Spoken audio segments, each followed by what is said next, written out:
ഓം നമോ ഭഗവതേ വാസുദേവായ. ഓം നമോ ഓം നമോ ഭഗവതേ വാസുദേവായ. ഓം നമോ ഹരേ കൃഷ്ണ.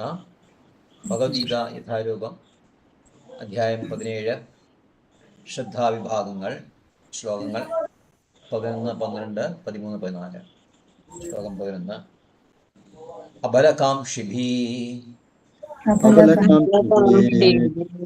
യജ്ഞാം വിധിദിഷ്ടാം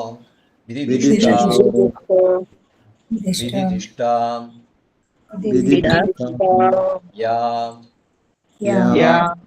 യുജ്യതേ യഷ്ടവ്യം ഏവ ഇതി മനാ സമാധായ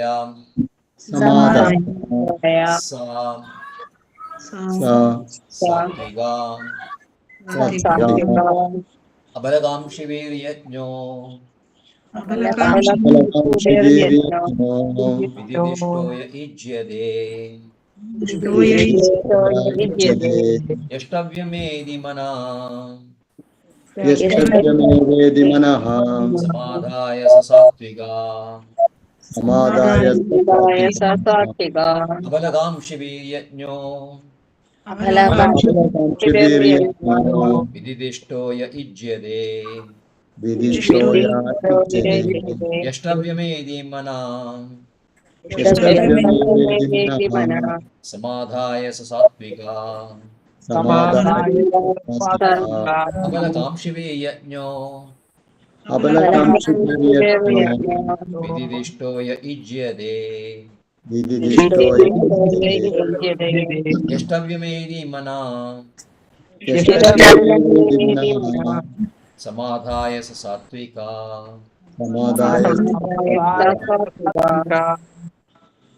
ശൈലജമാജി മ്യൂട്ടാണ്, അൺമ്യൂട്ട് ചെയ്യണം. ഹരേ കൃഷ്ണ പ്രഭുജി. ഓം നമോ ഭഗവതേ വാസുദേവായ. അഫലാം കാംക്ഷിഭിർയജ്ഞോ വിദിദിഷ്ടോ യുജ്യതേ യഷ്ടവ്യം ഏവേതി മനഃ സമാധായ സാത്വിക. അഫലാകാംക്ഷിഭിഹി ഫലകാംക്ഷയില്ലാത്തവരാൽ യഷ്ടവ്യം ഏവ യജിക്കേണ്ടത് തന്നെ. യജ്ഞരൂപത്തിൽ ഈ കർമ്മം ചെയ്യേണ്ടത് കർത്തവ്യമാണ്. ഇതി എന്ന് മനഃ മനസ്സിനെ സമാധായ ഉറപ്പിച്ച് വിധിദൃഷ്ട്യ വിധിപ്രകാരം യജ്ഞം യാതൊരു യജ്ഞം യുജ്യതേ യജിക്കപ്പെടുന്നു. സഹ അത് സാത്വികമാവുന്നു. വിവർത്തനം യജ്ഞങ്ങളിൽ വെച്ച് ഫലോദ്ദേശമില്ലാതെയും സശ്രദ്ധമായും വേദവിധി പ്രകാരം കർത്തവ്യബോധത്തോടെ അനുഷ്ഠിക്കപ്പെടുന്ന യജ്ഞമത്രേ സാത്വികം. ഭാവാർത്ഥം. ശ്രീ ഭക്തിവേദാന്ത സ്വാമി ശ്രീല പ്രഭുപാദ് കി ജയ്. ഏതെങ്കിലും ഒരു ഉദ്ദേശം മുൻനിർത്തിക്കൊണ്ടാണ് സാധാരണയായി യജ്ഞം നടത്തുക. എന്നാൽ നിരുദ്ദേശപരമായിരിക്കണം യജ്ഞം എന്നാണ് ഇവിടെ പറയുന്നത്. ഒരു കർത്തവ്യം എന്ന നിലയിലാവണം യജ്ഞാനുഷ്ഠാനം. ഉദാഹരണമായി ക്ഷേത്രങ്ങളിലും പള്ളികളിലും നടത്തുന്ന ചടങ്ങുകൾ തന്നെ എടുക്കാം. ഭൗതിക നേട്ടങ്ങളെ ലക്ഷ്യമാക്കിക്കൊണ്ടാണ് അനുഷ്ഠാനങ്ങൾ എന്ന് കാണാം. സാത്വികമല്ല ഈ പ്രവൃത്തി. അമ്പലത്തിലോ പള്ളിയിലോ പോകുന്നത് കർത്തവ്യബോധത്തോടെ ആയിരിക്കണം. ഭഗവാനെ വന്ദിക്കാനും പൂക്കളും ഭക്ഷ്യങ്ങളും സമർപ്പിക്കാനും വേണ്ടി ആവണം. ഈശ്വരാരാധനയ്ക്ക് വേണ്ടി മാത്രം അമ്പലങ്ങളിൽ പോകേണ്ടതില്ലെന്നാണ് എല്ലാവരും ചിന്തിക്കുന്നത്. എന്നാൽ ധനലാഭത്തിന് വേണ്ടിയുള്ള ഈശ്വരാരാധനയ്ക്ക് വേദസമ്മതി ഇല്ല. ഭഗവത് പൂജനത്തിന് വേണ്ടി മാത്രം ആവണം ക്ഷേത്ര ദർശനം. അത് ഒരാളെ സാത്വിക ഗുണസ്ഥിതനാക്കും. സംസ്കാര സമ്പന്നനായ ഏതൊരാളും ശാസ്ത്ര നിർദ്ദേശങ്ങളെ അനുസരിക്കുകയും ഭഗവാനെ ആരാധിക്കുകയും വേണം. ഹരേ കൃഷ്ണ. ഹരേ കൃഷ്ണ. ശ്ലോകം 12. അഭിസന്ധായ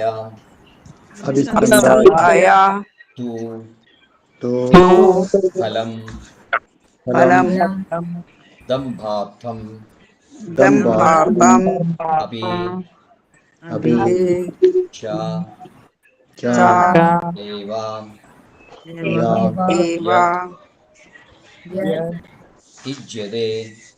യുജ്യതേ ഭരതശ്രേഷ്ഠ ഭരതശ്രേഷ്ഠ തം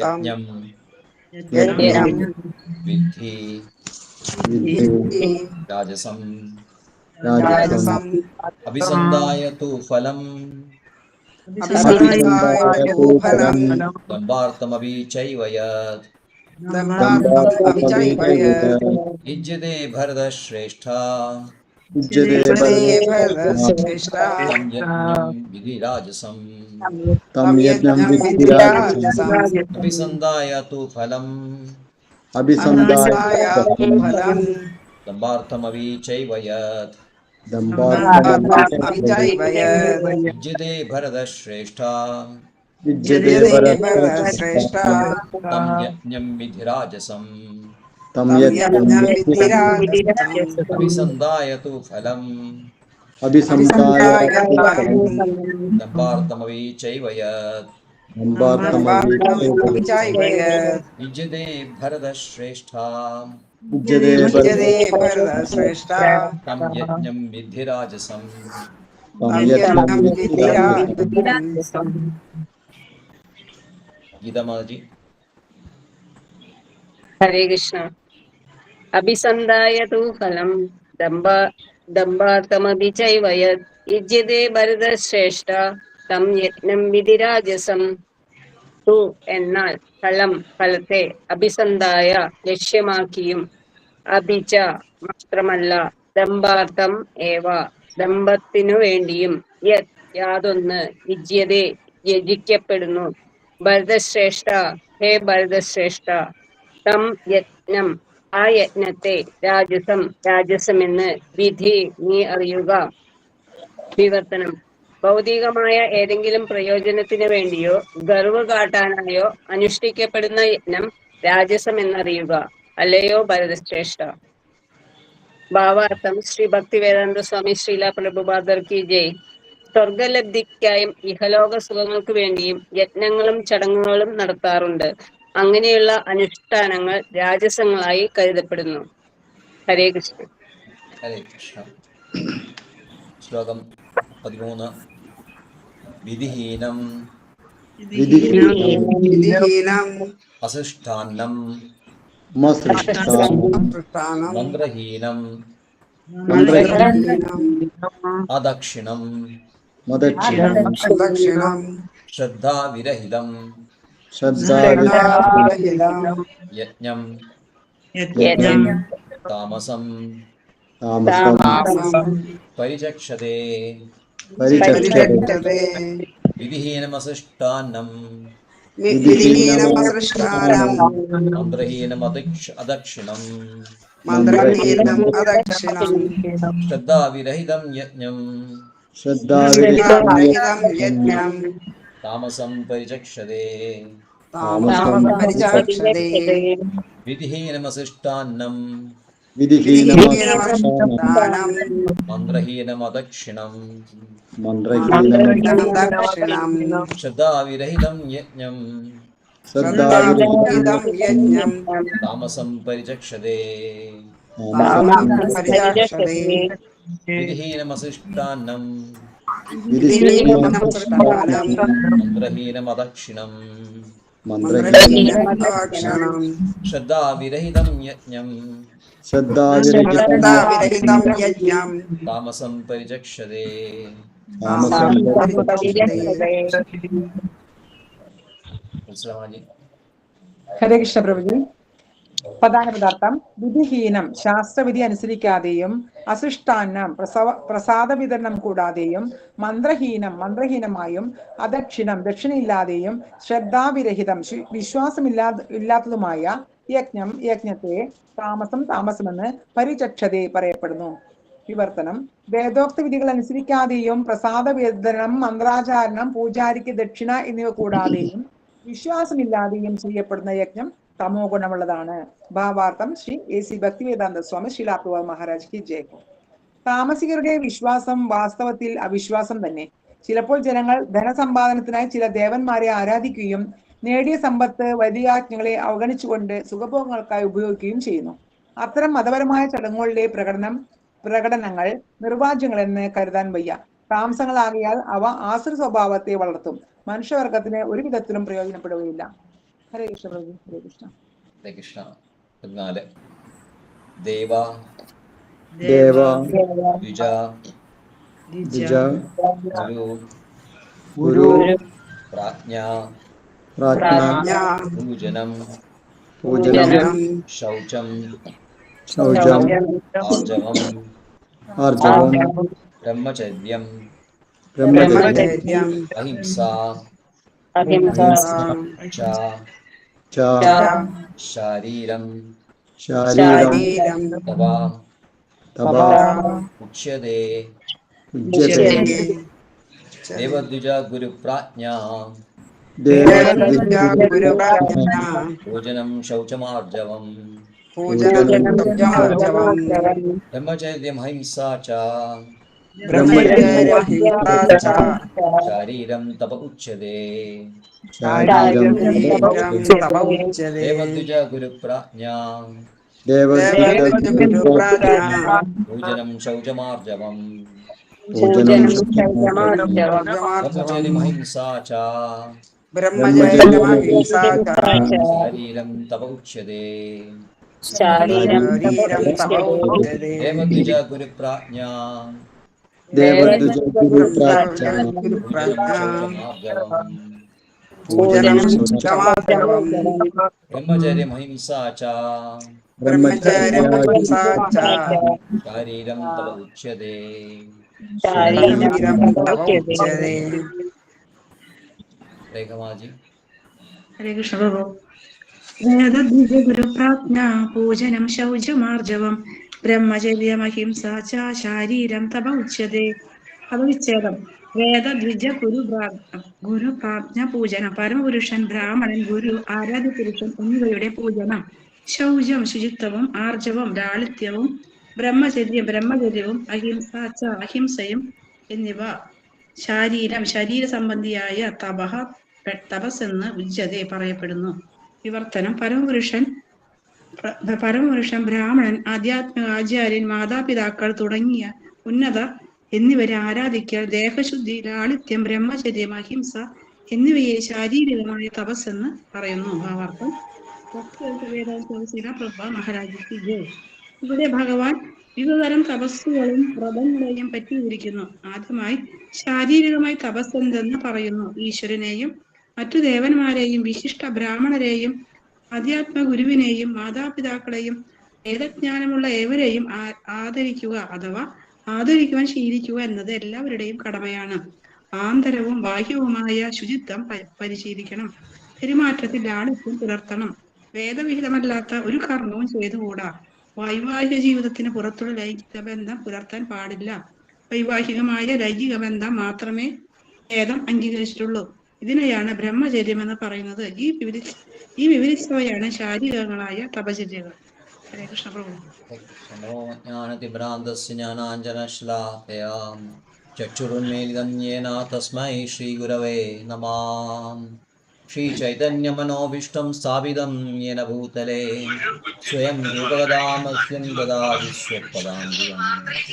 വന്ദേഹം ശ്രീഗുരോ ശ്രീഭഗവദ്പാദം ശ്രീഗുരും വൈഷ്ണവാംസാം ശ്രീരൂപം സാഗരജാതം സഹഗണഗണനാഥാന്വിതം തം സജീവം സാദ്വൈവം സാധുരൂതം സഹജനഗണം ശ്രീ ചൈതന്യദേവം ശ്രീ രാധാകൃഷ്ണപാദാൻ സഹഗണലളിതാ ശിവിശാഖാന്വിതാംശാം. നമോ ഓം വിഷ്ണുപാദായ കൃഷ്ണപ്രേഷ്ഠായ ഭൂതലേ ശ്രീമതേ ഭക്തിവേദാന്ത സ്വാമിനിധി നാമിനേ. നമസ്തേ സാരസ്വതേ ദേവേ ഗൗരവാണി പ്രചാരിണേ നിർവിശേഷ ശൂന്യവാദി പാശ്ചാത്യദേശതാരിണേ. നമോ ഓം വിഷ്ണുപാദായ കൃഷ്ണപ്രേഷ്ഠായ ഭൂതലേ ശ്രീമതേ ഭക്തിസിദ്ധാന്ത സരസ്വതീ നാമിനേ. ശ്രീവാഷഭാനവീ ദേവി ദൈത്യായ കൃപാബ്ധയേ കൃഷ്ണസംബന്ധവിജ്ഞാനദായിനേ പ്രഭവേ നമഃ. മാധുര്യോജ്ജലപ്രേമാഢ്യാരൂപാനുഗാ ഭക്തിദാം ഗൗരകരുണാശക്തിവിഗ്രഹായ നമസ്തുതേ. നമസ്തേ ഗൗരവാണി ശ്രീമൂർത്തയേ ദീനതാരിണേ രൂപാനുഗാ വിരുദ്ധാപസിദ്ധാന്തദ്വന്ദ്വഹാരിണേ. നമോ ഗൗരകിശോരായ സാക്ഷാൽ വൈരാഗ്യമൂർത്തയേ വിപ്രലംബരസാംബോധേ പാദാംബുജേ തേ നമഃ. നമോ ഭക്തിവിനോദായ സച്ചിദാനന്ദനാമിനേ ഗൗരശക്തിസ്വരൂപായ രൂപാനുഗവരായ തേ. ഗൗരാവിർഭവോ മേസ്ത്വം നിർദ്ദിഷ്ട സജ്ജനപ്രിയാ വൈഷ്ണവ സാർവഭൗമോ ശ്രീ ജഗന്നാഥായ തേ നമഃ. ശ്രീരൂപ സനാതന ഭട്ട രഘുനാഥ ശ്രീജീവ ഗോപാല ഭട്ട ദാസ രഘുനാഥ യച്ചായ ഘോഷായ കോരി ചരൺ ബന്ധൻ ജാമാവതി വിജ്ഞാനാശ അഭീഷ്ടപൂരൻ വാഞ്ചാകൽപതരുഭ്യശ്ച കൃപാ സിന്ധുഭ്യേവ ച പതിതാനാം പാവനേഭ്യോ വൈഷ്ണവേഭ്യോ നമോ നമഃ. നമോ മഹവദന്യായ കൃഷ്ണ പ്രേമപ്രദായതേ കൃഷ്ണായ കൃഷ്ണചൈതന്യനാമ്നേ ഗൗരത്വിഷേ നമഃ. പഞ്ചതത്വാത്മകം കൃഷ്ണം ഭക്തരൂപസ്വരൂപകം ഭക്താവതാരം ഭക്താഖ്യം നമാമി ഭക്തശക്തിയം. ഹേ കൃഷ്ണകരുണാ സിന്ധോ ദീനബന്ധോ ജഗൽപദേ ഗോപേശ ഗോപികാ കാന്ത രാധാ കാന്ത നമസ്തുതേ. ജയതാം സരദോ പങ്കോ മമ മന്ദമതേ ഗതേ മത്സർവസ്വദാംബോജോ രാധാ മദനമോഹനോ ദിവ്യാവൃന്ദാരണ്യകൽപദ്രുമദാം ശ്രീമദ്രത്നാകര സിംഹാസനസ്ഥോ ശ്രീമദ് രാധാ ശ്രീലഗോവിന്ദദേവ പ്രേഷ്ഠാലവി സേവ്യമാനോ സ്മരാമി. ശ്രീമൻ രാസരസാരംഭി വംശീവടത്തടസ്ഥിതഃ കർഷൻ വേണുസ്വനൈർഗോപീ ഗോപിനാഥ ശ്രിയേതുനാം.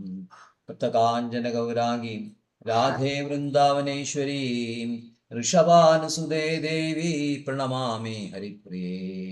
ജയ ശ്രീകൃഷ്ണ ചൈതന്യ പ്രഭു നിത്യാനന്ദ ശ്രീ അദ്വൈത ഗദാധര ശ്രീവാസാദി ഗൗരഭക്തവൃന്ദ.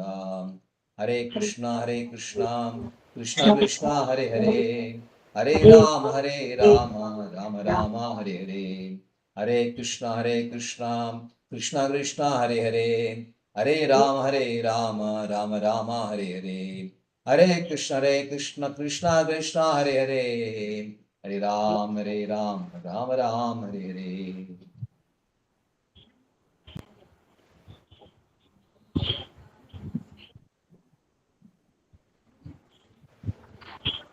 ഫലാകാംക്ഷിഭിർയജ്ഞോ വിദിദിഷ്ടോ യജ്യതേ യഷ്ടവ്യമേതി മനാ സമാധായ സാത്വികാം. യജ്ഞങ്ങളിൽ വെച്ച് ഫലോദ്ദിശ്യമില്ലാതെയും സശബ്ദമായും വേദവിധിപ്രകാരം കർത്തവ്യബോധത്തോടെ അനുഷ്ഠിക്കപ്പെടുന്ന യജ്ഞമത്രേ സാത്വികം. ആരാധന, ആഹാരം എന്നിവ രണ്ടും കഴിഞ്ഞു. അടിസ്ഥാനപരമായിട്ട് അർജുന ചോദ്യങ്ങൾ ശ്രദ്ധയോടെ അനുഷ്ഠിക്കുന്നു, എന്നാൽ ശാസ്ത്രബന്ധമില്ലാതെ ശാസ്ത്രവിഹിതമായി അല്ലെങ്കിൽ ശാസ്ത്രരഹിതമായി ചെയ്യുന്ന ആ അനുഷ്ഠാനങ്ങൾ ഏത് തരത്തിൽപ്പെട്ടതാണ് എന്നാണ് ചോദ്യം. അപ്പോൾ ഈ കാര്യങ്ങളെല്ലാം ആരാധന, ആഹാരം എന്നിവയെല്ലാം 3 ഗുണങ്ങളിലായിട്ട് കൃഷ്ണ അതിനെ പറയേണ്ട ഏത് കാര്യം ചെയ്ത് 3ആയിട്ട് ഡിവൈഡ് ചെയ്യുന്നുണ്ട്. 3 ഗുണത്തിൽപ്പെട്ടതാണെന്ന് 2ാം ശ്ലോകത്തിൽ പറയുന്നുണ്ട്. ശരീരം സ്വീകരിച്ച ഒരു ജീവാത്മാവ് ചെയ്യുന്ന പ്രവർത്തനങ്ങൾ 3 തരത്തിൽ മനസ്സിലാക്കാൻ കഴിയും: സാത്വികം, രാജസം ആൻഡ് താമസം. അപ്പോൾ അതിൻ്റെ അടിസ്ഥാനത്തിലാണ് ഇതെല്ലാം ഡിവിഷൻ നടന്നത്. അപ്പോൾ ഇവിടെ യജ്ഞത്തെ കുറിച്ചാണ് പറയുന്നത്. യജ്ഞം എന്നുള്ളത് വേദങ്ങൾ പറഞ്ഞിട്ടുള്ളതാണ്. വേദങ്ങളിലെ കർമ്മകാണ്ഡ സെഷനിലാണ് ധാരാളം യജ്ഞങ്ങളെ പറ്റി പറയുന്നത്. ഈ യജ്ഞങ്ങൾ അടിസ്ഥാനപരമായിട്ട് ജീവാത്മാവിനെ ശുദ്ധീകരിക്കാൻ വേണ്ടിയിട്ടുള്ളതാണത്. അപ്പോൾ യജ്ഞങ്ങളിൽ പല കാര്യങ്ങൾ പറയുന്നുണ്ട്. കാരണം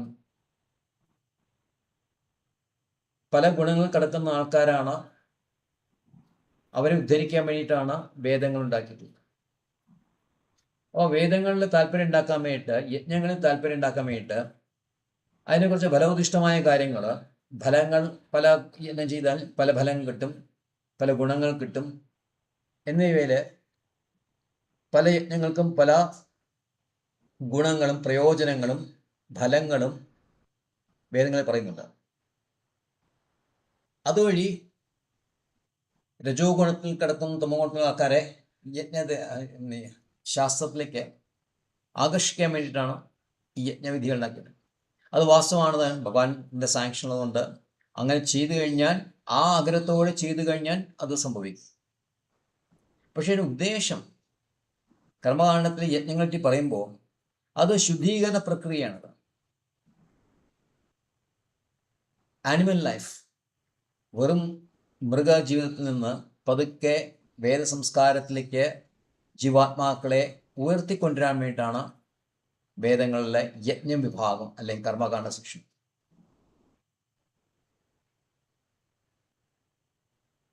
അപ്പോൾ അതിലൊരു താല്പര്യം ജനിക്കുമ്പോൾ, യജ്ഞം ചെയ്യുമ്പോൾ ഒരുതരം പ്യൂരിഫിക്കേഷൻ ആവശ്യം. നിങ്ങൾ ഇഷ്ടം പോലെ ജീവിക്കാൻ പറ്റില്ല, ഇഷ്ടം പോലെ ആ ഇന്ദ്രിയ ഒരു നിയന്ത്രണമില്ലാതെ ഇന്ദ്രിയ ആസ്വാദനം ചെയ്യാൻ പറ്റില്ല എന്ന് വരുമ്പോൾ അവിടെ കുറച്ച് റെസ്ട്രിക്ഷൻസും റെഗുലേഷൻസും വരികയാണ്. അതാണ് യജ്ഞത്തിൻ്റെ അടിസ്ഥാനമായ തത്വം. അപ്പോൾ ഇത് മനസ്സിലാക്കിയ സാത്വികരായിട്ടുള്ള ആൾക്കാർ യജ്ഞം ചെയ്യുന്ന ഉദ്ദേശം എന്താണ്? പ്യൂരിഫിക്കേഷൻ ആണ്. പ്യൂരിഫിക്കേഷൻ വഴി നമ്മളെ അവബോധം പ്യൂരിഫൈ ആയി കഴിഞ്ഞാൽ ഉയർത്തി ഭഗവാനിലേക്ക് എത്തിക്കാൻ വേണ്ടിയിട്ടാണ് ഇതിൻ്റെ ഉദ്ദേശം മനസ്സിലാക്കിയിട്ട് ഈ യജ്ഞങ്ങൾ കർത്തവ്യബോധത്തോടുകൂടി താനിൽ അനുഷ്ഠിക്കേണ്ടതാണ് എന്ന ഉത്തമ വിശ്വാസത്തോടുകൂടി ചെയ്യുന്ന ആൾക്കാർ സാത്വികമായിട്ടുള്ള ആൾക്കാരാണ്.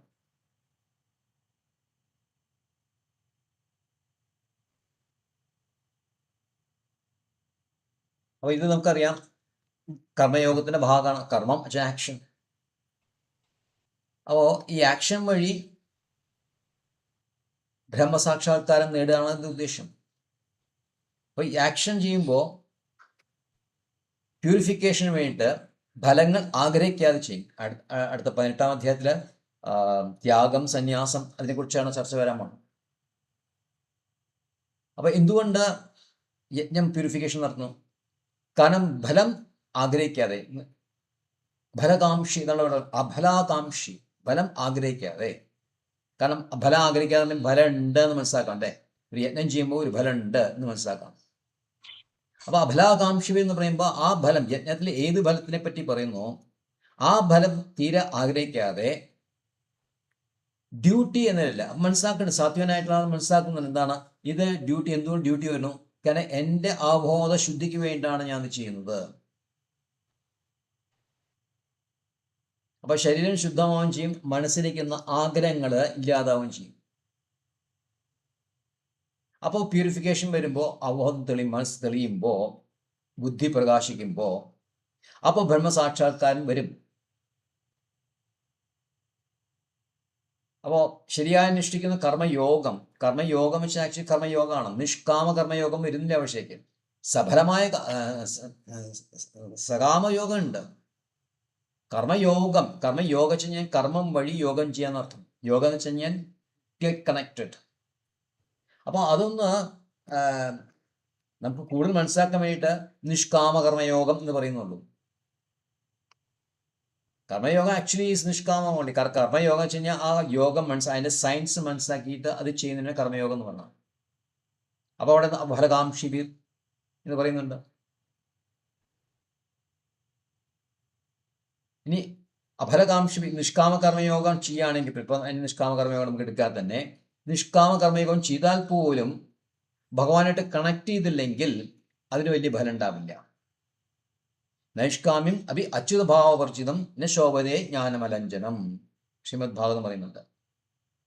നിഷ്കാമമായിട്ട് അല്ലെ ഫലം ഉദ്ദേശിക്കാതെ, ഫലകാംക്ഷിക്കാതെ ചെയ്യുന്നത്, ഞാൻ മനസ്സുറപ്പിച്ചാൽ ഞാൻ അത് ചെയ്യേണ്ടതാണ്, കാരണം എൻ്റെ പ്യൂരിഫിക്കേഷൻ വേണ്ടി ഞാൻ ചെയ്യുന്നതാണ്. അത് വേദങ്ങൾ പറഞ്ഞിട്ടുണ്ട്. വേദങ്ങളിൽ അനുസരിക്കുന്ന ആൾക്കാരാണ് സംസ്കാര ശുദ്ധരായിട്ടുള്ള ആൾക്കാരാണ്, സംസ്കാരപൂർണമായിട്ടുള്ള ആൾക്കാരെ വേദങ്ങൾ അനുസരിക്കുക. അപ്പോൾ വേദങ്ങൾ നിഷ്കർഷിക്കുന്നു, ഞാനത് ചെയ്യുന്നു എന്ന് മാത്രം വിചാരിച്ചിട്ട് ചെയ്തു കഴിഞ്ഞാൽ അതിന് പൂർണ്ണമായ ഫലം ഉണ്ടാവില്ല. പ്യൂരിഫിക്കേഷൻ ഓഫ് കോഴ്സ് ഉണ്ടാവും, പക്ഷേ ഭഗവാനായിട്ട് കണക്ട് ചെയ്യാൻ പറ്റില്ല. അപ്പോൾ അതുകൊണ്ട് നൈഷ്കാമ്യം അഭി അച്യുതഭാവവർജിതം. അപ്പോൾ അച്യുതനായിട്ട് ഭഗവാനായിട്ട് കണക്ട് ചെയ്യാണ്ട് ഈ കാര്യങ്ങൾ കൃഷ്ണാബോധത്തോടുകൂടി അല്ലാതെ ചെയ്യുന്നു, വെറും വേദങ്ങൾ നിഷ്കർഷകൾ മാത്രം മനസ്സിലാക്കി ചെയ്തു കഴിഞ്ഞാൽ അതിന് പൂർണ്ണമായിട്ട് ഫലം ഉണ്ടാവില്ല. അപ്പം നമുക്ക് ഇന്ന് മനസ്സിലാക്കാൻ പറ്റും, കർമ്മയോഗാനും ശരി ജ്ഞാനയോഗാനും ശരി അവിടെ ഭഗവാന്റെ ടച്ചില്ലാതെ അതിന് സഫലം ഉണ്ടാവില്ല, അതിന് റിസൾട്ട് കിട്ടില്ല, അത് വിജയിക്കില്ല. അതേസമയത്ത് പ്യുവർ ഭക്തിയോഗം വേറെയാണ്. അത് നമ്മൾ 7 മുതൽ 12 വരെ പഠിച്ചു. 18-ാം അധ്യായത്തിൽ അവസാനമായിട്ട് അത് വീണ്ടും വരും ചെയ്യും. അപ്പോൾ ഇവിടെ കർമ്മയോഗത്തിന്റെ ഭാഗമാണ് അതെല്ലാം.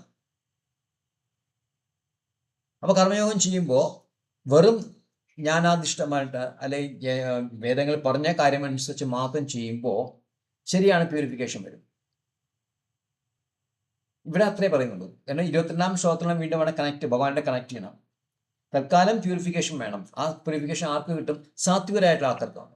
എന്നാലും സാത്വിക അവർ ഫലം കാക്ഷിക്കുന്നില്ല, ഇത് ചെയ്യേണ്ടതാണ് എന്ന് മനസ്സിലാക്കിക്കൊണ്ട് ചെയ്യുന്നു. ഒരു കർത്തവ്യം. അപ്പോൾ ശീലപ്രഭാതം പറയും പ്രാക്ടിക്കലായിട്ട് പറഞ്ഞു കൊടുക്കാം എന്താ ഈ കർത്തവ്യം. അപ്പോൾ നമുക്ക് സാധാരണ യജ്ഞങ്ങൾ ഇപ്പോഴത്തെ അങ്ങനെ യജ്ഞങ്ങളൊന്നുമില്ല. ഓഫ്കോഴ്സ് നമുക്ക് നാമസങ്കീർത്തന യജ്ഞം ഉണ്ട്. അതായത് നമുക്ക് മെയിനായിട്ട് ഇസ്കോളത്തെ ആൾക്കാർക്കാണ് കൂടുതൽ ചെയ്യുക. എല്ലാവരും ചെയ്യുന്നുണ്ടില്ല പറയുന്നില്ല. പക്ഷെ അത് ഈ കലികാലത്തെ യജ്ഞമാണ് സങ്കീർത്തനം എന്ന് മനസ്സിലാക്കി ചെയ്യുന്ന ആൾക്കാർ കുറവാണ്.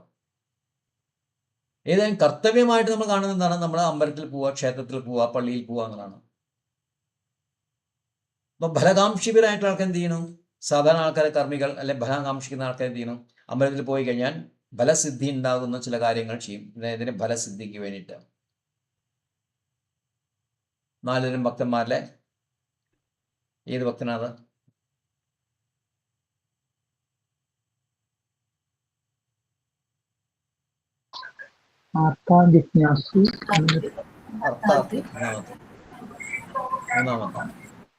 മൂന്നാമത്തെ തരത്തിൽ അർത്ഥാർത്ഥി. അപ്പൊ അർത്ഥങ്ങൾ ആഗ്രഹിക്കുന്ന കാക്ഷിക്കുന്ന ആൾക്കാര് അമ്പലത്തിൽ പോകുമ്പോൾ അവരെ അതാ ഉദ്ദേശിക്കുന്നത്.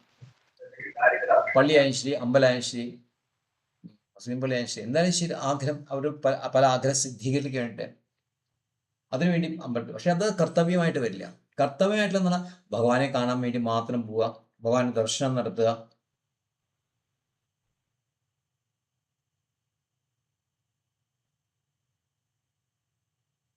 പല വേഗം എന്തിനും നമ്മൾ അതിന് മാത്രമായിട്ട് പോകണം, നമുക്ക് അതിനെല്ലാം ഭഗവാനോട്ടിരിക്കണം, നമ്മൾ കാര്യങ്ങൾ നേടാൻ വേണ്ടിയില്ലേ എന്ന് ചിന്തിക്കും. അത് ഈ ചെയ്യുന്ന ആൾക്കാർ രജോ ഗുണത്തിലും തമോ ഗുണത്തിലും ആൾക്കാരാണ്. അടുത്ത ശ്ലോകങ്ങൾ അതിനെ പറ്റി പറയും.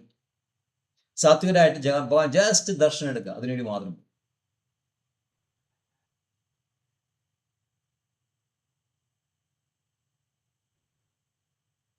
അതുകൊണ്ട് ശാസ്ത്രം ശരിയായി അനുസരിക്കുന്ന ആൾക്കാരെ സാത്വികൻ എന്ന് പറയുന്നു. കാരണം അയാൾ മനസ്സിലാക്കുന്നുണ്ട് ശാസ്ത്രങ്ങൾ നമ്മളെ ഉന്നമനത്തിന് വേണ്ടിയിട്ടാണ്. ശാസ്ത്ര നിർദ്ദേശങ്ങൾ, വിധി നിഷേധങ്ങൾ, ശാസ്ത്രങ്ങൾ പറഞ്ഞ വിധി നിഷേധങ്ങൾ നമ്മുടെ അവബോധ ശുദ്ധീകരണത്തിന് വേണ്ടിയിട്ടാണ് എന്ന് മനസ്സിലാക്കിക്കൊണ്ട് ചെയ്യുന്ന ആള് സാത്വികനായിട്ടുള്ള യജ്ഞം ചെയ്യുന്ന ആള്. ഇനി അടുത്തത് രജോ ഗുണത്തിലുള്ള ആൾക്കാര് അഭിസന്ധായ തു ഫലം ദമ്പാർത്ഥം അഭിചൈവയത് യജ്ഞതേ ഭരതശ്രേഷ്ഠാത്തം യജ്ഞം വിധിരാജസം. ഭൗതികമായ ഏതെങ്കിലും പ്രയോജനത്തിന് വേണ്ടിയോ ഗർവ് കൂട്ടാനായോ അനുഷ്ഠിക്കപ്പെടുന്ന യജ്ഞം രാജസം എന്നറിയുക, അല്ലയോ ഭരതശ്രേഷ്ഠ. അപ്പോൾ 2 തരത്തിലുള്ള ഒരു ഭാഗം. ഒന്നെന്താണ്? ഫലകാംക്ഷിയായിട്ടുള്ള, ഫലം ആഗ്രഹിക്കുന്ന ആൾക്കാരാണ്. അഫലകാംക്ഷിയുടെ നേരെ ഓപ്പോസിറ്റ്. ഇവിടെ രജോഗുണി യജ്ഞം ചെയ്യുന്നു. അപ്പോൾ ശാസ്ത്രം മനസ്സിലാക്കിയിട്ട്, അല്ലെ ശാസ്ത്രങ്ങൾ പറയുന്ന കാര്യങ്ങൾ വിധിപ്രകാരമായിട്ട് കാര്യങ്ങൾ മനസ്സിലാക്കിയിട്ട് അത് ചെയ്യുന്നുണ്ട്. പക്ഷേ ഫലം ആഗ്രഹിച്ചാണ് ചെയ്യുന്നത്. കർമ്മകാണ്ഡം നമ്മൾ നോക്കുമ്പോൾ യജ്ഞങ്ങളെ പറ്റി ഡിസ്ക്രൈബ് ചെയ്യുമ്പോൾ ഇത് ഫലകാംക്ഷയോട് ചെയ്യാൻ പാടില്ല അങ്ങനെയൊന്നും പറയില്ല. അത് ചുമ്മാ അങ്ങനെ കുറേ യജ്ഞങ്ങളെ പറ്റി, യജമാൻ വാജ്പേയി അങ്ങനെ കൊണ്ട് കുറേ യജ്ഞങ്ങളെ പറ്റി പറയും. അതിൻ്റെ ചെയ്യേണ്ട വിധം എന്താണ്, അതിൻ്റെ ഇൻഗ്രീഡിയൻസ് എന്താണ്, അത് എൻ്റെ കാര്യങ്ങൾ എങ്ങനെയാണ്, അതിൽ കിട്ടുന്ന ഫലങ്ങൾ എന്താണ്, അതൊക്കെയും പറയും. അപ്പോൾ ഇത് സർഫേസ് സൂപ്പർഫിഷ്യലായിട്ട് കാണുന്ന കാര്യങ്ങൾ മനസ്സിലാക്കിക്കൊണ്ട് ആഗ്രഹം ജന്മത്തിൻ്റെ ആദ്യം പറയുന്നു. വേദങ്ങൾ പറയില്ലേ, യാമിമാം പുഷ്പിതാം മാജം. നമ്മൾ 2-ാം അധ്യായം പറഞ്ഞുകൊണ്ടിരിക്കുകയാണ് അല്ലേ. 2 കൃത്യമായിട്ട് പറയുന്നുണ്ട്. അപ്പോൾ കർമ്മസിദ്ധിക്കായിട്ട് ചെയ്യുന്ന കർമ്മങ്ങൾ കമാത്മനാസ്വർഗപര ജന്മകർമ്മ ഫലപ്രദാം ക്രിയാവിശേഷ ബഹുലാം ഭോഗേശ്വര്യ ഗതിം പ്രതി എന്ന് ചെയ്യുന്ന ആൾക്കാർ അത് ഇത് വേദങ്ങൾ പറഞ്ഞിട്ടുള്ളതാണല്ലോ. അതുകൊണ്ട് ഞാൻ അത് ചെയ്യുന്നു. അത് ചെയ്യുന്ന ആൾക്കാർ, ആ രജോ ഗുണത്തിലുള്ള ആൾക്കാരെ ഒരു ടൈപ്പ്. വേറെന്താണ് നമ്മൾ 16-ാം അധ്യായത്തിൽ പഠിച്ചിട്ടുണ്ട്, ഇത് കാണിക്കാൻ വേണ്ടിയിട്ട് ഭയങ്കര ഡംബോട് കൂടിയിട്ട്, കണ്ടില്ലേ ഞാൻ ചെയ്യുന്നത്, എനിക്കറിയാം വിധിപ്രകാരം, എനിക്കറിയാം ചെയ്യാനറിയാം, ഞാനാണത് ചെയ്യുന്നത്. 16-ാം അധ്യായത്തിൽ ആ ചെയ്യുന്ന ആസുരി സ്വഭാവമുള്ള ആൾക്കാർ. അപ്പോൾ ആസുരി സ്വഭാവമുള്ള ആൾക്കാരും ഫലകാംക്ഷിയുള്ള ആൾക്കാർ പൊതുവേ രജോ ഗുണത്തിൽ പെടുന്നതാണ്. അപ്പോൾ അവർ ആ വേദങ്ങൾ പറയുന്ന ശരിയായിട്ടുള്ള അർത്ഥം മനസ്സിലാക്കാതെ അവരിത് ചെയ്യുന്നു. അപ്പോൾ അവിടെ രാജസ അംഗങ്ങളായിട്ട് അവരുടെ കരുതപ്പെടുകയാണ്. അപ്പോൾ തീർച്ചയായിട്ടും അവർ ഈ നടുവിൽ കിടക്കുന്നില്ലാതെ മിശ്രമായിട്ട് ഫലം അവർക്ക് കിട്ടാൻ പോകണം. അവരെ വീണ്ടും മനുഷ്യരായിട്ട് ജനിക്കാം, ഇവിടെ തന്നെ കൂടാം, ഇനി വീണ്ടും തന്നെ കണ്ടിന്യൂ ചെയ്യാം, അല്ലെങ്കിൽ സ്വർഗത്തിൽ പോവുകയും ചെയ്യാം, സ്വർഗത്തിൽ പോയിട്ട് തിരിച്ചു വരികയും ചെയ്യാം. ഇതിങ്ങനെ പോയിക്കൊണ്ടിരിക്കും. എന്നാൽ ഇതിനേക്കാൾ വളരെ മോശമാണ് മൂന്നാമത്തെ ടൈപ്പ്, തമോ ഗുണത്തിലുള്ള വിധിഹീനം, അസിഷ്ടാന്നം, മന്ത്രഹീന, അദക്ഷിണം, ശ്രദ്ധാവിരഹിതം യജ്ഞം താമസം പരിചക്ഷതേ. വേദോക്ത വിധികൾ അനുസരിക്കാതെയും പ്രസാദ വിതരണം, മന്ത്രോച്ചാരണം, പൂജാരിക്ക് ദക്ഷിണ എന്നിവ കൂടാതെയും വിശ്വാസമില്ലാതെയും ചെയ്യപ്പെടുന്ന യജ്ഞം തമോ ഗുണമുള്ളതാണ്.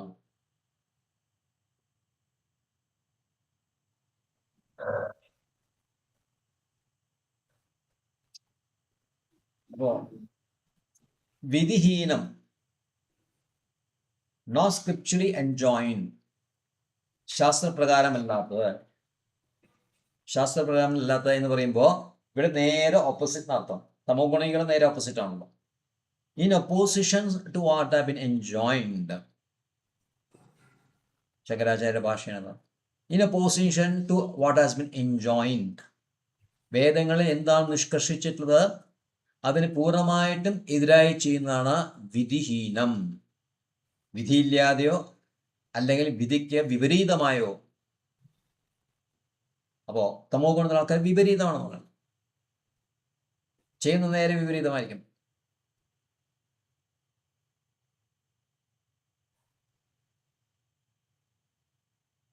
കാരണം വേദങ്ങൾ പറയുന്നത് എങ്ങനെയാണ് ഇത് ചെയ്യേണ്ടത്, ഇതിൻ്റെ സാമഗ്രികൾ എന്തൊക്കെയായിരിക്കും, ഇതിന് ഒരുക്കങ്ങൾ എന്തൊക്കെയാണ് വേണ്ടത്, അതിൽ ചെയ്യുന്ന മന്ത്രം എന്തൊക്കെയായിരിക്കും, ഡീറ്റെയിൽഡ് കൊടുക്കുന്നുണ്ടാവും.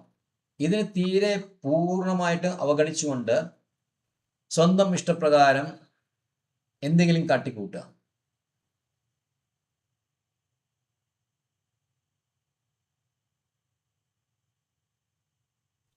അസിഷ്ടാനം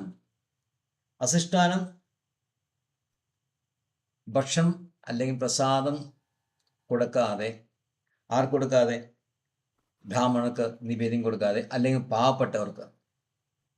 ഒരു യജ്ഞം ചെയ്തു കഴിഞ്ഞാൽ പ്രസാദ വിതരണം വളരെ അത്യന്താപേക്ഷിതമാണ്. അത് ഒഴിവാക്കിക്കൂടാ, അതില്ലാതെ നമുക്ക് യജ്ഞം ചെയ്യാൻ പറ്റില്ല. യജ്ഞത്തിൽ പറയുന്ന വലിയൊരു ഭാഗമാണത്. പ്രധാനമാണ് അസിഷ്ടാന്നം, യജ്ഞങ്ങൾ, ഭോജനം അല്ലെങ്കിൽ ഭക്ഷണം പ്രസാദം വിതരണം ചെയ്യുക. യജ്ഞത്തിൽ നിവേദിക്കുന്ന ആ ഭക്ഷണം പ്രസാദമാണ്, നമുക്കറിയാം. യജ്ഞശിഷ്ടാശിന സന്തോ. അപ്പൊ യജ്ഞത്തിൽ കൊടുക്കുന്ന ഇതാണ് പ്രസാദമാണ്. മുച്ചന്തേ സർവകൽ വിഷയ് എന്ന് അറിയാം. അതുകൊണ്ട് അതിൻ്റെ പ്രാധാന്യം മനസ്സിലാക്കുന്നുണ്ട്. പ്രസാദ വിതരണത്തിന്റെ പ്രാധാന്യം മനസ്സിലാക്കിക്കൊണ്ട് ചെയ്യുന്ന ആൾക്കാരാണ് പ്രസാദം വിതരണം ചെയ്യുക. ഇത് അതിനെപ്പറ്റി അറിയില്ല. അപ്പോൾ അസിഷ്ടാനത്തിന് രാമാനുചാര്യ പറയുന്ന വെച്ച് കഴിഞ്ഞാൽ അതിൽ പറയുന്ന പദാർത്ഥങ്ങൾ അല്ലാതെ എന്തെങ്കിലും അത് ഒഴിവാക്കിക്കൊണ്ട്, അല്ലെങ്കിൽ അത് ശരി പൂർണ്ണമായി എടുക്കാതെ സ്വന്തം ഇഷ്ടപ്രകാരം എന്തെങ്കിലും സാധനങ്ങൾ വാങ്ങിച്ച് അതനുസരിച്ച് യജ്ഞം ചെയ്യുന്നു, അതിന് അസിഷ്ടാനം പറയും. മന്ത്രഹീനം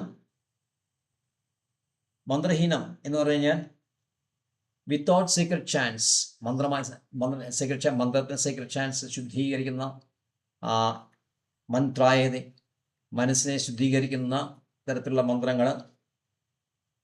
അപ്പോൾ ഒന്നുകിൽ മന്ത്രം ഇല്ലാതെയാണെങ്കിലും, അല്ലെങ്കിൽ മന്ത്രം തെറ്റായ രീതിയിൽ ശരിയായിട്ടുള്ള ഉച്ചാരണം ഇല്ലാതെയും, അല്ലെങ്കിൽ ശരിയായിട്ടുള്ള വസങ്ങൾ ഉപയോഗിക്കാതെയും മീറ്ററൊന്നും ഉപയോഗിക്കാതെ തെറ്റായ രീതിയിൽ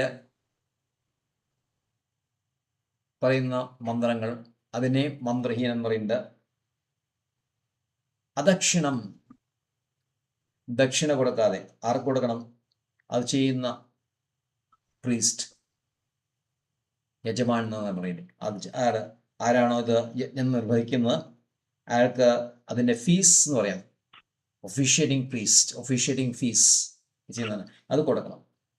എന്നാൽ മാത്രമേ ഫലം കിട്ടൂ. ദക്ഷിണ ഇല്ലാത്തതിന് ഫലം കിട്ടില്ല എന്ന് പറയും. അപ്പോൾ ദക്ഷിണ കൊടുക്കാതെ, അപ്പോൾ ദക്ഷിണ കൊടുത്തില്ലെങ്കിൽ എന്താണ്? അത് വിധിഹീനമായി മാറി. ശ്രദ്ധാവിരഹിതം. അപ്പോൾ ഇതെന്താണ്? ചെയ്യുന്നുണ്ട്, പക്ഷെ നമ്മൾ എന്താണ് ചെയ്യുന്നത് അതിൽ വലിയ ശ്രദ്ധയൊന്നുമില്ല എന്ന് വെച്ചാൽ മനസ്സിലാക്കാൻ വേണ്ടി നമുക്ക് ജസ്റ്റ് കാണിക്കാൻ വേണ്ടിയിട്ടാണ്, മറ്റുള്ളവരെ കാണിക്കാൻ വേണ്ടിയിട്ടാണ് അത് ചെയ്യുന്നത് മനസ്സിലാക്കാം. ആസുക സ്വഭാവമാണ്. പറയുമ്പോൾ ആൾ നമ്മൾ വിചാരിക്കും നമുക്ക് ഇത് അതിലുള്ള പൂർണ്ണ വിശ്വാസത്തോടെയാണ് ചെയ്യുന്നയാൾ എന്ന്, അല്ലെങ്കിൽ നമ്മൾ എന്തിനു ചെയ്യണം എന്തൊക്കെ ചോദിക്കും. പക്ഷെ ഇയാൾക്ക് അങ്ങനെ ഒന്നുമില്ല, ജസ്റ്റ് കാണിക്കാൻ വേണ്ടിയിട്ട് ആൾക്കാർക്ക്. അതാണ് ഇവിടെ പറയുന്നത് ശ്രദ്ധാവിരഹിതം. ശ്രദ്ധയില്ലാതെ, വിശ്വാസമില്ലാതെ ചെയ്യുന്ന ആൾക്കാർ. ശ്രീലഭാഗം താമസിക വിശ്വാസം അവിശ്വാസം, ശരിയായിട്ട് അവിശ്വാസം തന്നെയാണ്, വാസ്തവത്തെ അത് അവിശ്വാസം തന്നെയാണ് എന്ന് പറയും. അപ്പോൾ മോദി ഇങ്ങനത്തെ ഇങ്ങനെ ഞങ്ങൾ ചെയ്യുമ്പോൾ ആസുര സ്വഭാവം വർദ്ധിക്കുന്നതല്ലാതെ ഇതിന് യാതൊരു പ്രയോജനമില്ല. നമ്മൾ ഏത് ഭാവത്തിലാണ് ചെയ്യുന്നത് ആ ഭാവം വർദ്ധിക്കും. നമ്മൾ ഈ ശ്ലോകത്തിൽ മൂന്നാമത്തിലല്ല അല്ല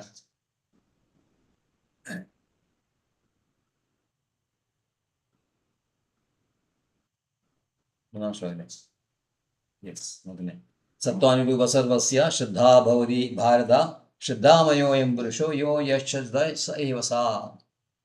അപ്പോൾ ആസുര സ്വഭാവത്തോടുകൂടിയാണ് നമ്മൾ ചെയ്യുന്നത്. തീർച്ചയായിട്ടും നമ്മൾ അസുരന്മാരുടെ സ്വഭാവം വർദ്ധിക്കും. അങ്ങനെ 3 തരത്തിലുള്ള യജ്ഞങ്ങൾ, സത്വഗുണത്തില്, രജോ ഗുണത്തില്, തമോ ഗുണത്തിലുള്ള യജ്ഞങ്ങൾ പറഞ്ഞ ശേഷം അടുത്ത ഭഗവാൻ തപസ്സിലേക്ക് കിടക്കുകയാണ്. അപ്പോൾ തപസ്സിലും ഈ പറഞ്ഞ സാത്വികം, രാജസം, താമസം 3ഉണ്ട്.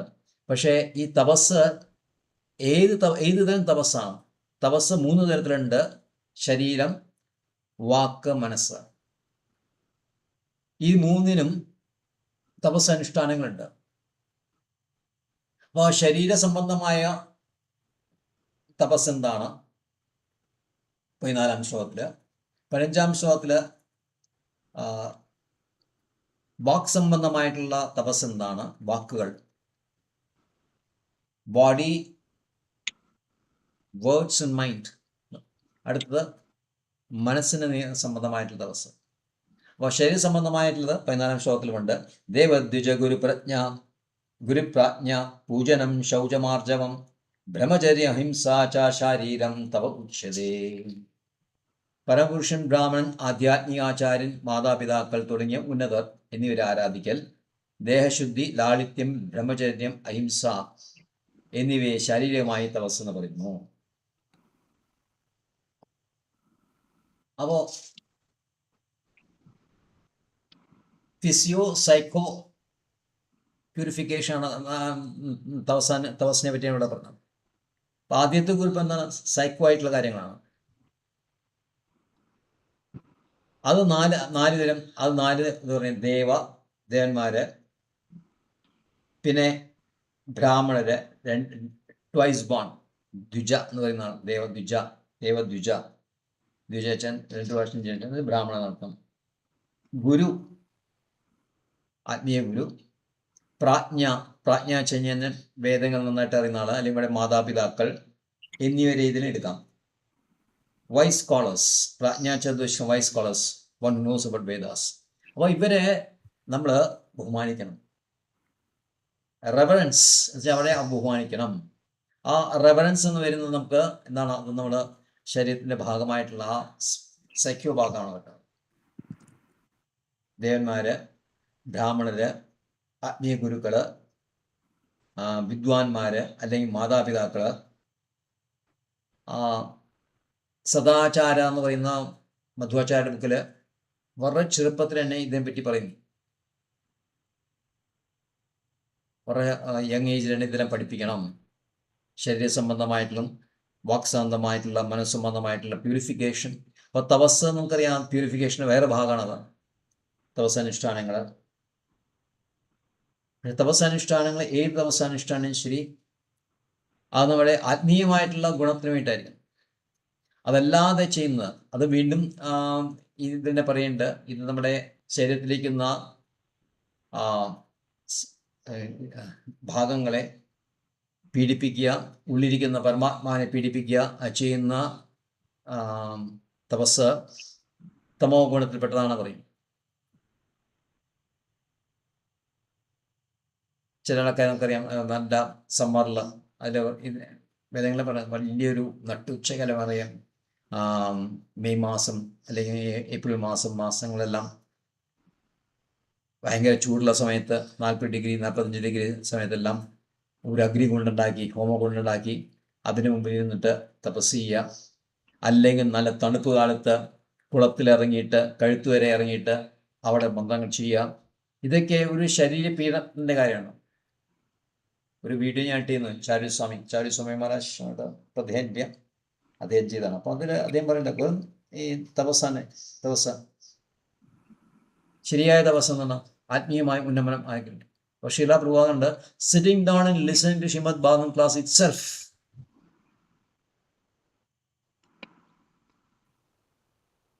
അത് പെനാൻസ് ബോഡിയാണ്, ശരീരത്തിൻ്റെ ശാരീരികമായ തപസ്സാണ് ചെയ്യുന്നത്. അത് ഇരിക്കണം, ചമ്രമണഞ്ഞിരിക്കണം, ചിലപ്പോൾ കാലുവേദന ഉണ്ടാവും, നടുവേദന ഉണ്ടാവാം, എന്നാലും നമ്മൾ ക്ലാസ് കേട്ടുകൊണ്ടിരിക്കണം. പക്ഷേ ശ്രീമദ് ഭാഗവതം അല്ലെങ്കിൽ ശാസ്ത്രങ്ങളോട് പോലെ താല്പര്യം ആൾക്കാർ ക്ലാസ് കേട്ട് കഴിഞ്ഞാൽ പിന്നെ ഈ കാര്യങ്ങൾ മറക്കും. സന്ധിവേദന, കാൽമുട്ടുവേദന, നടുവേദന ഇതിനെക്കുറിച്ച് ചിന്തിക്കുകയില്ല. അപ്പോൾ അത് ഭാഗം ക്ലാസ് ഇരിക്കുക തന്നെ ഒരു അർത്ഥത്തിൽ തപസ്സാനുഷ്ഠാനത്തിൻ്റെ ഭാഗമാണ്. അപ്പോൾ ഈ 4 പേരെ ബന്ധിക്കണം. പിന്നെന്താണ് അടുത്ത ബാച്ച് എന്താണ്? ദേഹശുദ്ധി പ്യൂരിഫിക്കേഷൻ. നമുക്കറിയാം 2 തരത്തിലുള്ള എക്സ്റ്റേണൽ ആൻഡ് ഇന്റേണൽ നമ്മൾ പഠിച്ചിട്ടുണ്ട്. ഇതിനെ കൂടുതൽ വരുന്നത് ദേഹശുദ്ധി. ലാളിത്യം, ആർജവം. ലാളിത്യം വെച്ചാൽ കാപട്യമില്ലായ്മ അല്ലെങ്കിൽ കൗശലമില്ലായ്മ, കബളിപ്പിക്കാനുള്ള അല്ലെങ്കിൽ ആൾക്കാരെ മാനിപ്പുലേറ്റ് ചെയ്യാനുള്ള സ്വഭാവം. ആർജവം, അതില്ലായ്മ. ലാളിത്യം, സാരള്യം, സരളം എന്നൊക്കെ പറയുന്നത്. ബ്രഹ്മചര്യം വളരെ പ്രധാനപ്പെട്ട ഭാഗമാണ്. നമ്മുടെ 6-ാം അധ്യായത്തിൽ 14-ാം ശ്ലോകത്തിൽ യാജ്ഞവൽക്യനെ ഉദ്ധരിച്ചുകൊണ്ട് ശ്രീല പ്രഭാത കൂട്ടിയുണ്ട്. കർമ്മണാ മനസാ വാച സർവാവസ്ഥാസു സർവദാ സർവത്ര മൈഥുനത്യാഗ ബ്രഹ്മചര്യം പ്രചക്ഷതേ. കർമ്മണ മനസാ വാച. Brahmacharya is defined as a complete renunciation of all sexual enjoyment. Maithuna വെച്ചാൽ സെക്ഷൽ എൻജോയ്മെന്റ് തന്നെ. In action. ഇതാ സെക്ഷൽ എൻജോയ്മെന്റ് എന്തൊക്കെയാണ്? ആക്ഷൻ, കർമ്മം കൊണ്ടും മനസ്സുകൊണ്ടും വാക്കുകൊണ്ടും എല്ലാ തരത്തിലും ഏത് സ്റ്റേറ്റിലും എല്ലാ സമയത്തും എല്ലാ ദിക്കിലും ഉപേക്ഷിക്കലാണ്. ഇതാണ് ബ്രഹ്മചര്യം ഉദ്ദേശിക്കുന്നത്. ഇതിനെ 8 തരത്തില് 8 ഫോൾഡ് അഷ്ടാംഗമൈഥുന പറയും. അഷ്ടാംഗമൈഥുന 8 തരത്തിലാണ് അതിന് നിയന്ത്രണം വരുന്നത്.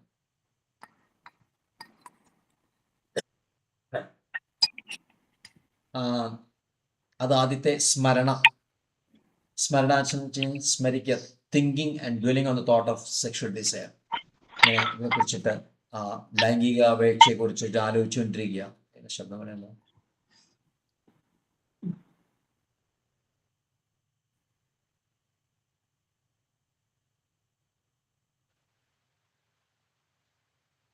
ഹരേ കൃഷ്ണ. 6-ാം അധ്യായത്തിൽ ഏതോ ശ്ലോകം പറഞ്ഞേ? 13, 14 കൂടി ഒരുമിച്ച് വരുന്നല്ലോ. 6, 13, 14 അതിലെ ഇത് പറയുന്നുണ്ട്. അപ്പോൾ സ്മരണം എന്ന് വെച്ച് കഴിഞ്ഞാൽ ചിന്തിക്കുക, ഇതിനെപ്പറ്റി സെക്ഷൽ ആക്ടിനെ പറ്റി ചിന്തിച്ചുകൊണ്ടിരിക്കുക. കീർത്തന, അപ്പോൾ അതിനെപ്പറ്റി സംസാരിക്കുക അല്ലെങ്കിൽ അതിനെപ്പറ്റി വായിക്കുക. ഇപ്പോൾ ഇന്റർനെറ്റിലോ അല്ലെങ്കിൽ ബുക്കുകളോ, അപ്പോൾ നമ്മൾ യെല്ലോ ബുക്സ് എന്നും പറയും, മഞ്ഞ പുസ്തകങ്ങൾ എന്നൊക്കെ പറയുന്നത്. അപ്പോൾ അതെല്ലാം ഈ സെക്ഷൽ ആക്ടിനെ കുറിച്ചിട്ടുള്ള മൈഥുനത്തിനെ കുറിച്ച് പറയുന്നുണ്ടാവും. അപ്പോൾ അത് വായിക്കുക അല്ലെങ്കിൽ അതിനെപ്പറ്റി സംസാരിക്കുക. കേളി, ഫ്ലേട്ടിങ് ആൻഡ് ഡാലിങ്, സ്ത്രീകളുമായിട്ട് സല്ലാപം, നർമ്മസല്ലാപം നടത്തുക. ഉദ്ദേശം എന്താണ്? ഇതിനു വേണ്ടിയിട്ടാണ്. അപ്പോൾ വളരെ രസമായിട്ട് അട്രാക്ട് ചെയ്യാൻ വേണ്ടിയിട്ട്, സ്ത്രീകളെ അട്രാക്ട് ചെയ്യാൻ വേണ്ടിയിട്ട് അവർക്ക് ഇഷ്ടമുള്ള രീതിയിൽ സംസാരിച്ച് അവരെ വശീകരിക്കാൻ വേണ്ടിയിട്ടുള്ള, അതിനെ നമ്മൾ കേളി എന്ന് പറയും. കേളി നമുക്കറിയാം, കേളിച്ചൻ എന്താണ് ആ മീനിങ്? അത് തന്നെയാണ്.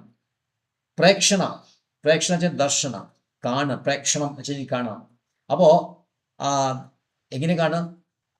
As a lustful objects. ഒരു സ്ത്രീയെ ഒരു എന്താണ് ഇന്ദ്രിയ സുഖത്തിന് വേണ്ടിയിട്ടുള്ള ഒരു വിഷയമായിട്ട് കാണും. സാധാരണ ഇപ്പോൾ നമ്മൾ സ്ത്രീയെ ഇപ്പോൾ നമ്മൾ മാതാപിതാക്കളെ കാണും,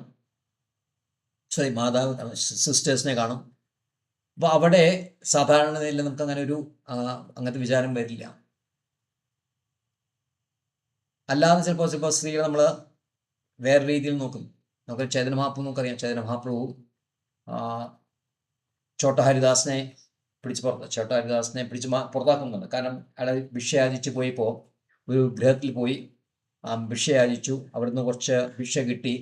പക്ഷെ കൊടുത്തത് ഒരു യുവതിയായിരുന്നു. അപ്പോൾ ആ യുവതിയെ ഈ രീതിയിൽ നോക്കി, ലസ്റ്റ്ഫുള്ളായിട്ട് നോക്കി. ആ അന്നം കൊണ്ടുവന്ന് കുക്ക് ചെയ്തപ്പോൾ അതിൻ്റെ ഒരു ഫ്ലേവർ ഉടനെ ചൈതന്യ മഹാപ്രഭു കാര്യം മനസ്സിലാക്കി ഛോട്ടാ ഹരിദാസിനെ ഗ്രൂപ്പിൽ നിന്നും പുറത്താക്കി. ചൈതന്യ ചരിതാമൃതത്തിൽ പറയുന്നുണ്ട്. അതേസമയം നമ്മൾ ശിലപ്രഭുപാദാചാര്യ ഒരു നല്ല സുന്ദരിയായിട്ടുള്ള സ്ത്രീയെ കണ്ടു കഴിഞ്ഞാൽ നമ്മൾ എന്ത് ചെയ്യണം?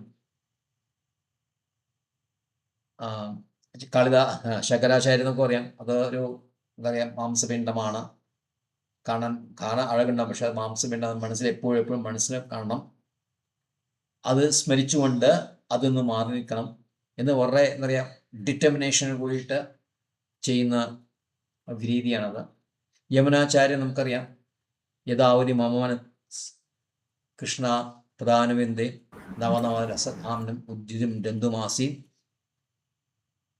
അപ്പായിരിക്കുന്ന തവ നാരി സ്മര്യമാനെ ഭവതി മുഖവിഹാര സുഷ്ടുനുഷ്ടീവനം ച. ആ സമയത്ത് നമ്മൾ കൃഷ്ണൻ്റെ ചിന്തകൾ, കൃഷ്ണനെ പറ്റിയുള്ള ലീലകളും മനസ്സിൽ എപ്പോഴും ഇങ്ങനെ പതഞ്ഞ് എപ്പോഴും വന്നുകൊണ്ടിരിക്കുമ്പോൾ അഥവാ ഒരു സ്ത്രീയെ പറ്റി സ്മരിച്ചാൽ തന്നെ അതിനോടൊരു അവജ്ഞയോട് കൂടിയിട്ട് തള്ളും എന്ന് പറയുന്നുണ്ട്. അത് അത്രയും ഉത്കൃഷ്ടമായ രീതിയിലാണ്. നമ്മളെപ്പോലത്തെ ആൾക്കാർക്ക് രണ്ടും ചേരില്ല, ബുദ്ധിമുട്ടാണ്. അപ്പോൾ നമ്മൾ എന്ത് ചെയ്യണം? ശിലപ്രഭാത പ്രാക്ടിക്കൽ ആയിട്ടുള്ള ഘടകങ്ങൾ. സുന്ദരിയെ സ്ത്രീ കണ്ടു കഴിഞ്ഞാൽ ഇത് ഭഗവാന്റെ ആ അനുഗ്രഹം കൊണ്ടാണ്. നമുക്കത് പഠിച്ചിട്ടുണ്ട്. 10-ാം ശ്ലോകത്തില് 44-ാം ശ്ലോകത്തിൽ നമ്മൾ പഠിച്ചിട്ടുണ്ട്. യദ്യത് വിഭൂതിമത് സത്വം സാത്വികോച്ചനം തത്തൈവോഗച്ഛത്വം മമ തേജാംശ സംഭവം. എൻ്റെ തേജസ്സിൻ്റെ അംശമാണ് സുന്ദരമായിട്ടുള്ളതും ശക്തിയുള്ളതും അറിവുള്ള എന്തെങ്കിലും കാണുകയാണെങ്കിൽ അത് എൻ്റെ പവറിൻ്റെ ഒരു അംശമാണത്, തേജസ്സിൻ്റെ അംശമാണത്. അപ്പോൾ അങ്ങനെയാണെങ്കിൽ അങ്ങനെ സ്ത്രീ കണ്ടു കഴിഞ്ഞാൽ ഇത് ഭഗവാന്റെ അംശമാണ്. അപ്പോൾ അത് ഭഗവാന്റെ സേവയിലേക്കാണ് നിയോഗിക്കേണ്ടത് എന്ന് ചിന്തിക്കാനുള്ള ഒരു ഇൻ്റലിജൻസ് ഡിവോട്ടീസ് ഉണ്ടെങ്കിൽ വളരെ കുറേ കൂടെ എളുപ്പത്തിൽ ഇന്ന് പുറത്തു വരാൻ പറ്റും. പക്ഷെ ഇവിടെ ഇപ്പോൾ വരുവാണ് പ്രേക്ഷണ വെച്ചാൽ ദർശനം, അങ്ങനെ ലസ്റ്റ്ഫുൾ ലുക്കിംഗ്, അങ്ങനെ ആ ഇതിലേക്ക് നോക്കുക. ഗുഹ്യഭാഷണ വളരെ എന്താ പറയുക, രഹസ്യമായ സ്ഥലത്തിൽ നിന്നിട്ട് സംഭാഷണം ചെയ്യുക. അതിൽ ലൈംഗികമായ വിഷയങ്ങൾ പറഞ്ഞുകൊണ്ട്. 6-ാമത്തേത് സങ്കല്പ, ആ മനസ്സിൽ ഉയർപ്പിക്കാണ്, എനിക്കിത് വേണം, ഞാൻ അത് ചെയ്യണം, അത് സങ്കല്പം. അധ്യവാസ്യ എൻ്റെ എഫേർട്ട്, അതിന് വേണ്ടിയിട്ട് ശ്രമം നടത്തുക. പിന്നെ മനസ്സുറപ്പിച്ചു കഴിഞ്ഞാൽ എന്ത് ചെയ്യണം? അതിന് എന്തൊക്കെ ചെയ്യണം, എന്തൊക്കെ പ്ലാൻ ചെയ്യണം, എങ്ങനെ നമുക്ക് സാധിക്കും എന്നതിനെ പറ്റി പ്ലാൻ ചെയ്യാം. 8-ാമത്തെ എന്താണ്? ക്രിയാനിഷ്പത്തി, അത് ചെയ്യുക. അപ്പോൾ ഈ 8 കാര്യങ്ങൾ ഒഴിവാക്കണം, കർശനമായിട്ട് ഒഴിവാക്കണം. എന്നാൽ മാത്രമേ പ്യൂരിറ്റി, അതിനാണ് ട്രിപ്പിൾ പ്യൂരിറ്റി പറയും. Triple purity, pure is not physical essence, requires discipline our thought, word and deed. ചിന്ത, വാക്ക്, കർമ്മം, ഇത് 3-ലും പ്യൂരിറ്റി ഉണ്ടായാൽ മാത്രമേ ബ്രഹ്മചാര്യം ശരിയായിട്ട് നിർത്താൻ പറ്റുള്ളൂ. അത് വളരെ ബുദ്ധിമുട്ടാണ്. പക്ഷെ എന്താണ് എളുപ്പമായിട്ടുള്ള എന്താണ്? ചാനലിംഗ് എനർജി ഫോർ ഭക്തി. അത് നമുക്ക് പരം ദൃഷ്ടുവാ നിവർത്തതേ. എന്ത് ചെയ്യണം അപ്പോൾ? അത് replacing lower material desires with higher spiritual engagement, redirecting the mind and census towards service of Krishna. Krishna ഭക്തി, കൃഷ്ണ സേവയിലേക്ക് നമ്മൾ മനസ്സ് തിരിച്ചുവിടുകയാണെങ്കിൽ ഇത് എളുപ്പമാകും. അല്ലെങ്കിൽ ഒരിക്കലും നമ്മുടെ ശങ്കരാചാര്യരുടെ പ്രിസ്ക്രിപ്ഷൻ അനുസരിച്ചിട്ട് മനസ്സുകൊണ്ട് പരാജയമാണെന്ന് നമുക്കറിയാം. യഥോപി കൗന്ദേയ പുരുഷസ്യ വിവശ്ചിത ഇന്ദ്രിയാണി പ്രമാധീനി ഹരന്തി പ്രസവമ്മന. അപ്പം അത് നടക്കില്ല. അപ്പോൾ ഇത് കൃഷ്ണാഭാവത്തിലിരിക്കുക, എപ്പോഴും ചാൻഡ് ചെയ്തുകൊണ്ടിരിക്കുക. അഥവാ ഇങ്ങനത്തെ ചിന്ത വന്നു കഴിഞ്ഞാൽ ഉറക്കെ ചാൻഡ് ചെയ്യുക. ശിലപ്രഭുപാദ, ഞാൻ പോസ്റ്റ് ചെയ്യുന്നത് danger is there. I used to do that. Srila Prabhupada, I used to do that. When danger is there, danger എന്താണ്? ഈ പറഞ്ഞ ചിന്തകൾ കയറി വരിക. അപ്പോൾ ഉടനടി ഹൈ ടോൺ ആക്കുക. പക്ഷെ that we should be alert. അതാ ഇങ്ങനെ സിറ്റിംഗ് ടക്കായിട്ട് പാടില്ല. ഇത് കുറെ അനുഭവിച്ച പിന്നെ ശേഷം പുറത്തു വന്നൊരു കാര്യമില്ല. അത് ഇമ്മീഡിയറ്റ്ലി നമ്മളത് പുറത്തേക്ക് വരണം. ശിലപ്രബോധം ഇത് നമ്മൾ തറവായിട്ട് ഡിസ്കസ് ചെയ്തതിനെ പറ്റി തറവായിട്ട് ഡിസ്കസ് ചെയ്തിട്ട് ഇതാണ് നമുക്ക് പ്രശ്നം. അതുകൊണ്ട് അതിനെ എങ്ങനെ അതിജീവിക്കാം?